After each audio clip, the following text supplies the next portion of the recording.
দেবলীনা নন্দীর অবাধ্য মেয়েবেলা। মেয়েদের এত জেদ ভালো নয়, কিসের দিমাগ এত? মেয়েরা একটু শান্তই ভালো, লক্ষ্মী দেবীর মতো। সব খাওয়া শেষ, কদিন পরেই পরের বাড়ি যাবি, তখন এত নাক শীতকালে কি দিয়ে ভাত খাবি? পা ছড়িয়ে বসে খাচ্ছিস, দূর গায়ে বিয়ে হবে।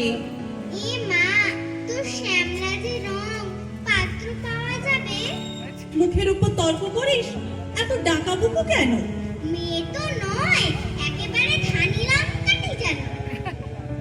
এসব কথা আমরা মেয়েরা প্রায় সকলেই থাকি শুনে, কেউ কম শুনি, কেউ বা বেশি। কেউ কয়েকটা হাতে গুনি। এসব শুনেই কত মেয়েদের ছোট হয় ছোটবেলা। মেয়েবেলা বলে কিছুই থাকে না, সবটা পুতুল খেলা। কেন গো সমাজ, কিসের জন্য এত এক চোখে দেখো? নারীরও সরল ছেলেবেলা থাকে, সেসব হিসেব রাখো। কেন গো মেয়েরা ডাক দিতে হলেই? জানো না, দেবী নারায়ণী, লক্ষ্মী ও চঞ্চলা?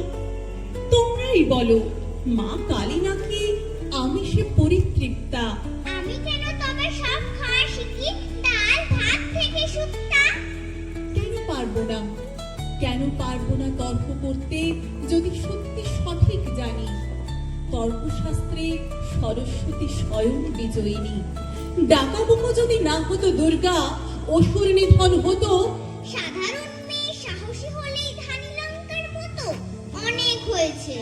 অনেক হয়েছে, ছাড়ো হে সমাজ, এক চোখামিটা ছাড়ো।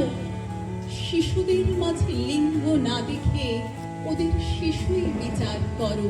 সময় এসেছে, সময় এসেছে, মেয়েদের পায়ের বেড়ি করে দাও খোলা। এরপর থেকে নারীদেরও থাক অবাধ্য মেয়েবেলা। এরপর থেকে আমাদেরও থাক অবাধ্য মেয়েবেলা। এরপর থেকে আমাদেরও থাক অবাধ্য মেয়েবেলা। নমস্কার। ধন্যবাদ, ধন্যবাদ, অনেক ধন্যবাদ।